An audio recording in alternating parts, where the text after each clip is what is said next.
Hi y'all, and welcome to my channel, Fred Makes Things, and a sewing video for you today. We're on the last Wednesday of the month, day before Thanksgiving, so happy Thanksgiving to all who celebrate that. Yeah, so what are we doing today? Today we're talking about this little shopping bag here. And what I did to copy it, basically cloning a shopping bag or something. I'm not sure what I'm calling this, but or this video yet. But yeah, so this video is going to be in a few parts. Part one is going to be talking about this little bag and why I decided to copy it. Part two is how I went about doing that. Part three is showing you the results and kind of like pros, cons, user error kind of situation. And then part four are my final thoughts and sign off. Quickly before we get started, I do want to say hello to everybody, the new subscribers, the OGs, anyone in between. Hello to the people who have clicked onto this video, curious to see what I'm talking about. Do you think about subscribing if you like? We do sewing videos, crafting videos, some unboxing, some reviews, and sometimes some other things. But yeah, all are welcome, all are appreciated. And let me know your thoughts about anything as we go along down in the comment section. Editing Fred here. I realized as I was getting ready to edit this video, actually I should say as I was doing my final thoughts and sign off, that I didn't address the idea that this isn't my project to share with you, if that makes sense. Like, I'm showing you how I went about taking something that I really enjoyed and really like the idea of, and making more of them. But this is not a how to clone something. This is not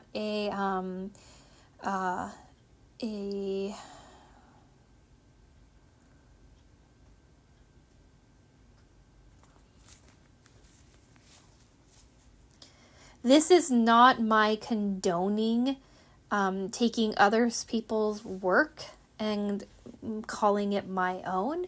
There is somebody who spent time creating either the pattern for this or troubleshooting their own bags for this. So I wanted to get that out there in the beginning of the video so that no one who's watching this video thinks that I'm like, yeah, this is fine, copy other people's work.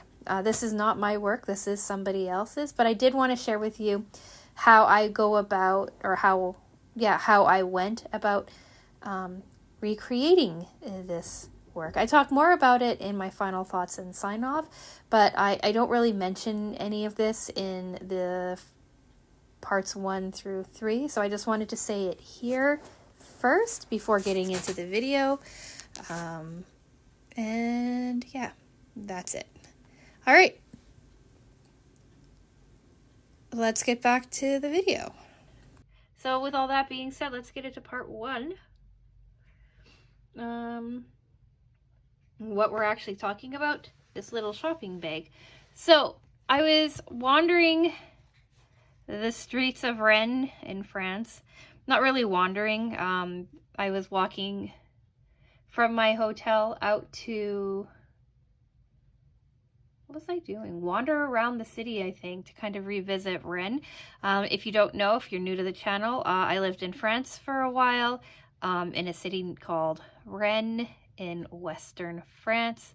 And in October, I went on vacation and went back to Rennes for a couple of days just to kind of hang out and see the sights and visit some people and, you know, do those kinds of things. So next to my hotel, there was a little store I'd never seen before. It wasn't there when I lived there. And it's full of handmade goodies by a whole bunch of local artists. And it's a really cool store. And what I thought was a wallet caught my attention in the window. It was on display. It looked like this, but it was pink with cats on it. And I was like, well, that's super cool. So I wandered in, took a look at a bunch of other things and saw that there's actually, it's not a wallet. It looks like a wallet, but it's actually a shopping bag. A really clever shopping bag. So I thought, well, that's really cool, but I didn't really have the time to kind of mess around that day. So I decided to come back a following day, and that's what I did. And I came back and I bought this bag. I liked the cat bag, but I liked this bag more. So it's a really cool bag, right? It's a decent sized tote bag. All right, it's simple fabric. All right, it's just one layer of fabric. There's no lining or anything at all, right? So it's pretty simple on the inside. You have just simple handles, and then it has this really cool pocket, and the pocket ends right down here with your flap. All right, and then it goes all the way through, right? So it's a pretty decent and deep pocket. And what I really liked about this is that, like, it's very lightweight. I assume it will hold a lot of stuff. I actually haven't used it yet, but I really liked the idea of it. Like, you can fold it up, fold it in, right? Here's your flap, here's your other side. Your handles sit in the middle. You fold it up, and then the way that it's designed, that when you fold it together, that pocket sits like right here, which I thought was just super, super cool. Like, it is a deeper pocket. It goes all the way to this side. And then you can fold it up. And there you have it. So it's like wallet size. Pretty easy. Like, even you could carry this with like the few items that you need, right? In this front pocket. And then when you open it up, it's just slides down into it. And I really liked the idea of it. I really liked the construction of it.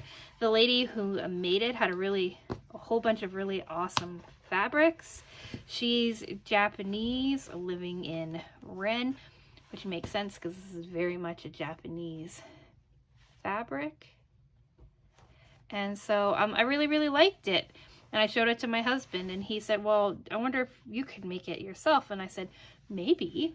And then I went online and I took a look at patterns and stuff like that, but I decided, well, if I already have this, I spent money on this one, I could just copy it and see what I could come up with. So if you want to check out this Original Creators bag, she does have an Instagram. Here it is up on the screen for you, and I'll have it linked in the description box as well. You can go and check her out. But yeah, I just really like this. I really like the idea of this. I have no idea what pattern she made it from, or if she came up with it on her own, or anything else about it really, but I do really like it. And so I decided I was going to try to see if I could make my own version. So let's do part 2, discussing the project coming. I forgot what I titled this at the beginning, but cloning this bag, I guess, copying this bag. And so first things first, I took all the measurements of everything. Like, I took notes of what is going on with it. I rough sketch how the handles are. Like, they're like, the attention to detail on this was really, really cool. So they they tucked their handle into their fold over edge, right? And it's all hidden inside, which I really liked. All right, so like, there's nothing really cool. I was just looking on the interior too, and I missed this the first time, but they also reinforced their seams, which is really cool. Right, this flaps about, but it just fits nicely together. Like, I really like a lot of the detailing. So I took note of what detailing there was, and then I did measurements. And then I did like placements, right? I don't have these kinds of snaps, but I do have magnetic snaps, so I used those. And then all of this is kind of placement and notes to myself. So I did this, right? And I followed this along, right? And I tweaked what I needed to tweak, and I changed what I needed to change, and I chose like seam allowances and stuff like that. And then I went to work making them just to see if I could. So I did this one first. This was my first little prototype. This was actually fabric that was gifted to me in my Buy Nothing group. And I'm actually going to gift this particular bag back into the Buy Nothing group. So I chose to go with a batik to work with so that my interior and my exterior matched. So for this one here, I did the blue batik with this Marvel Comics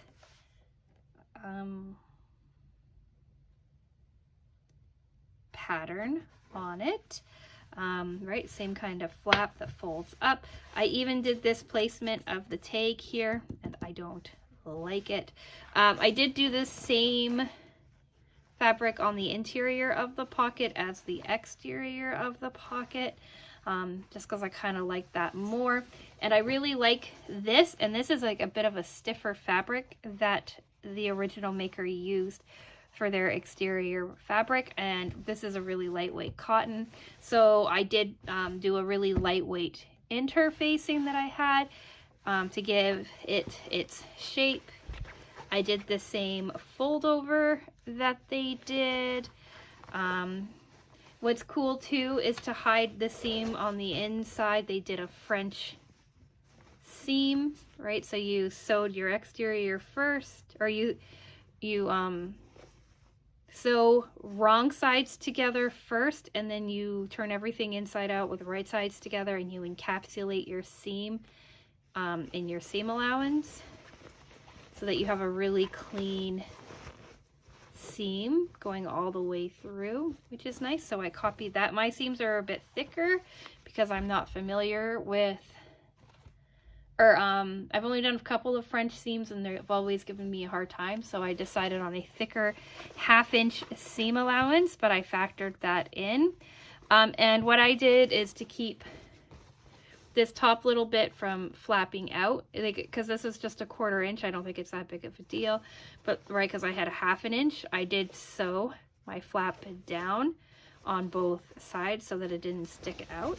But like the interiors the same, the exterior's the same, and sizing is right about the same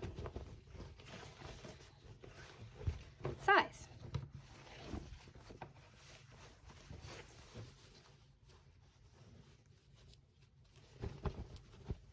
Like my bag is a little bit smaller than their original bag, but it's also slightly bit taller, and the handles are a little bit wider, but for the most part it's the same.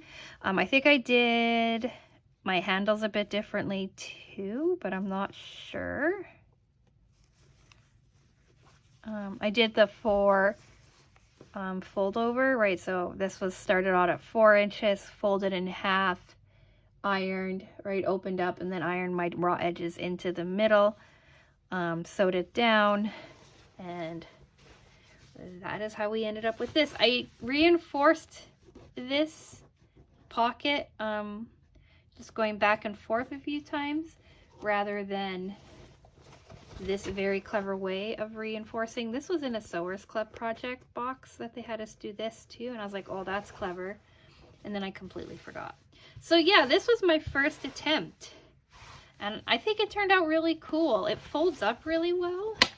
Like, you use the stiffness of your pocket to fold everything back in together. Right, you fold this down, here's your handles, and then you can fold it in together. and then it snaps together very well, and then it sits. So to compare,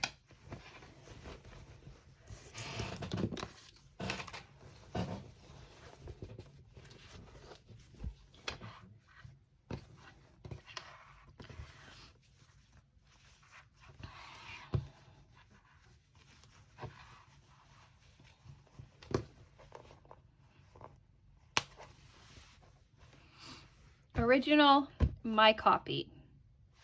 Thought that's so cool. So I wanted to see if I could redo this again, right? Because maybe the first time I just kind of lucked out on it.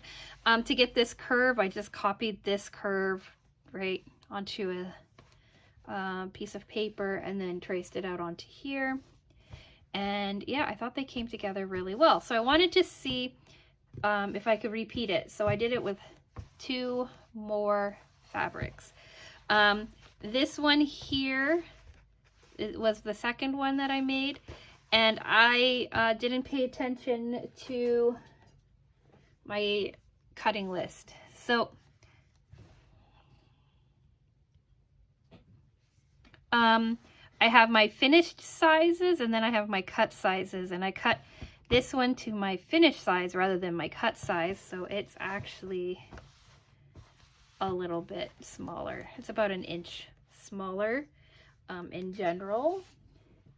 So this one here is actually, the exterior is probably from one of my very first fat quarters that I got in the Sewers Club Stash Builder boxes.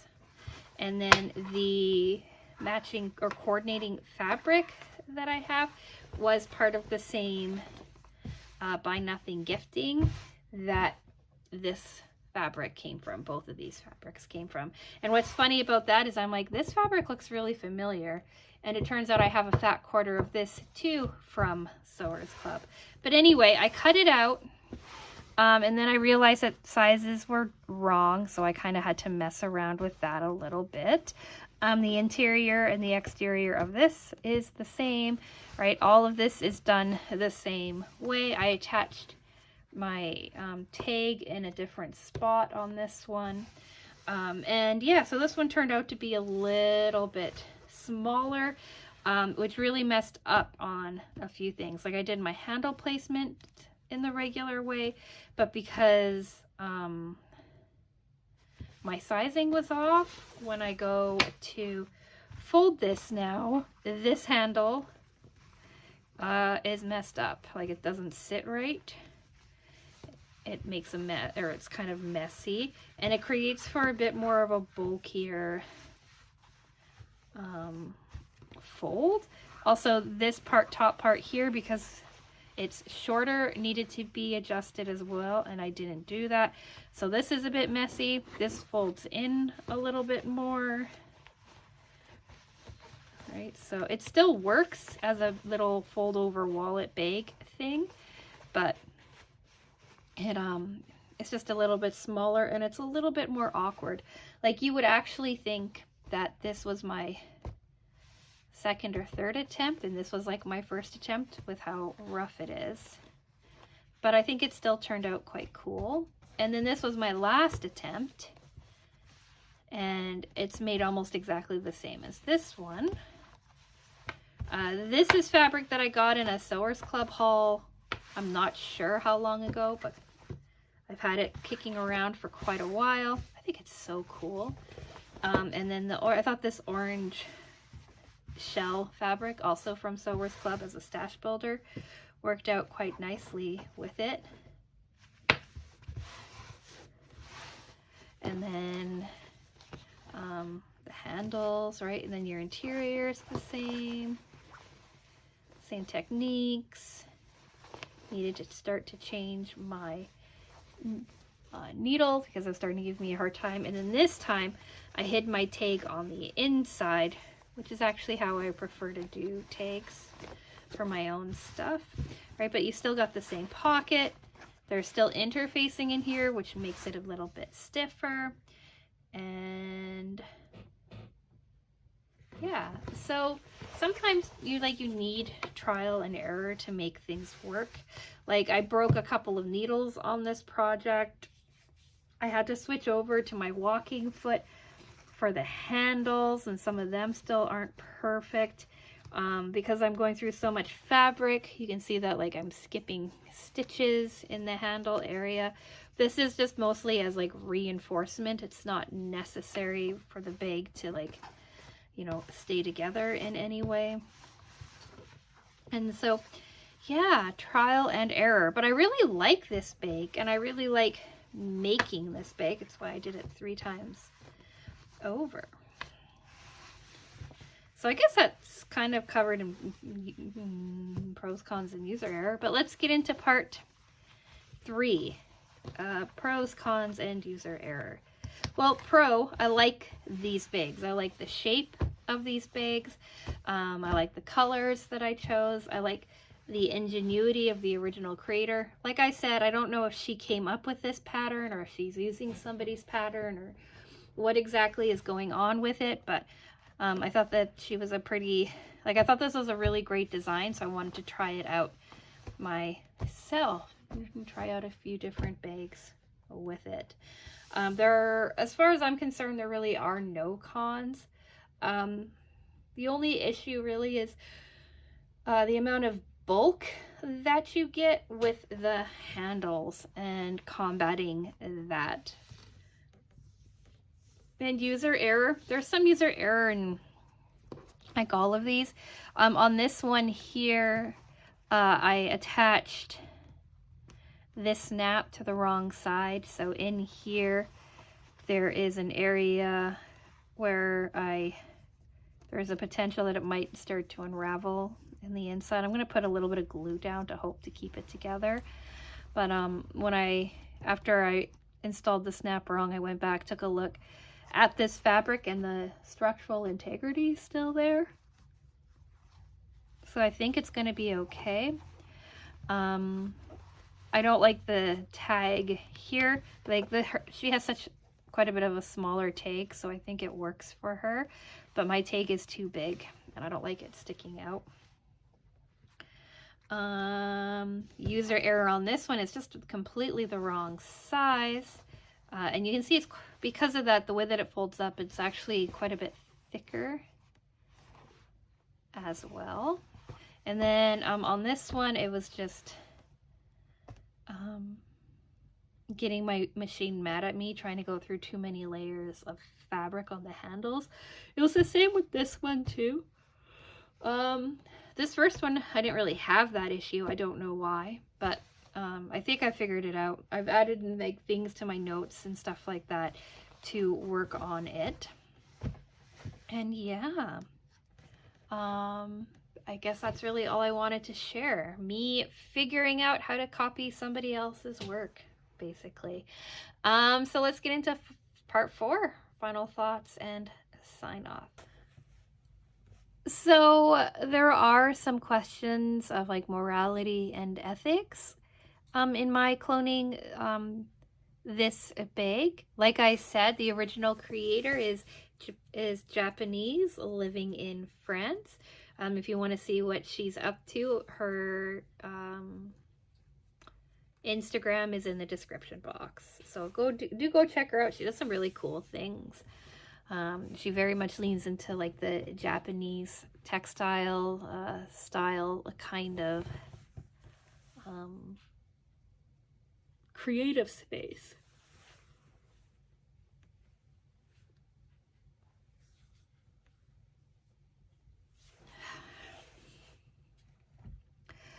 She's also a small creator like I am, and by copying her work or creating my own work based off of her work, but it's not an inspiration, it's a direct like one-to-one copy.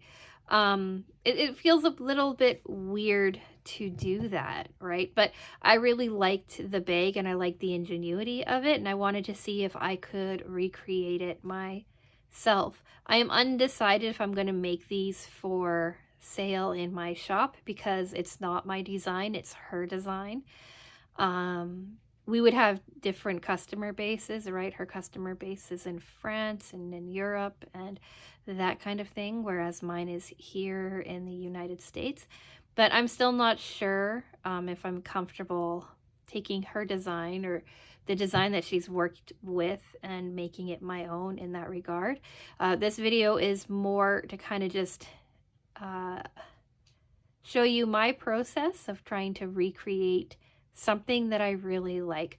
You saw my my plans, my notes that I took for making this project, but I'm not going to share anything beyond that. It is her creation, or like I said, whoever the original pattern maker is, if she isn't. And so that means it's not mine to share. Much like how I don't really share Sewers Club's like patterns with you, right? I used to do walkthroughs, which I thought was fine, but I don't share like their step-by-step instructions, because if you want to purchase their pattern, you should go ahead and purchase their pattern. You know what I mean? So it is a bit of a gray zone, but I think that it's more using this bag as a template to figure something out, rather than like copying it to like sell to everybody, right? It doesn't feel good when people steal your work, and so I don't want anyone thinking that that's what I've tried to go out and do. It's more that I liked it and I wanted to see if I could do the same thing. That's a lot of rambling to say that I'm not sure if I'm going to make these bags to sell, if I'm going to make these bags just to give away to like friends and family, or like what I'm going to do with them. But I'm really happy that I kind of messed around with this particular shopping bag to create my own shopping bags. You know what I mean? So yeah, what do you think? Do you like this? Do you like the colors that I chose? Is it cool seeing like some of the Stash Builder fabrics and stuff show up in projects? I say that, like, I don't quilt a lot, but I do a lot of small projects, and these fat quarters came in really handy for this. And yeah, let me know what you think about my whole dilemma with ethics and morality and copying other people's stuff in the comment section below. And if you have a differing opinion to mine, that is absolutely fine. Just be kind in your comment. And yeah, so do think about subscribing if you want to see more sewing kinds of content. Editing Fred here. I don't know what happened to the last couple minutes of this video. It just kind of trailed off into nothing. So I just said, do think about subscribing.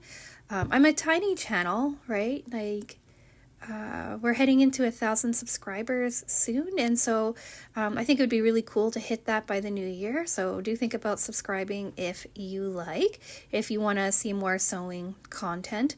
I promise I don't normally go this deep into like the question of copying and what is right and not right in the creator space, in the creative space, but I guess that's where I ended up with this video. But yeah, what do we have coming up? So we're heading into December, and December I do 24 videos. In December I do recaps of my time lapses that I've done over the year. There's going to be a couple of extra sewing projects, a couple of hopefully review videos. And I try to fill every day from December 1st to December 24th with a video. So if you want to see what I have going on in December, again, do think about subscribing. And I think that's all I have to say. Like the video if you've made it here to the end. Let me know what you think down in the comments section, and I am going to go. So with all of that being said, thank you so much for watching, and I will talk with you again soon. Bye!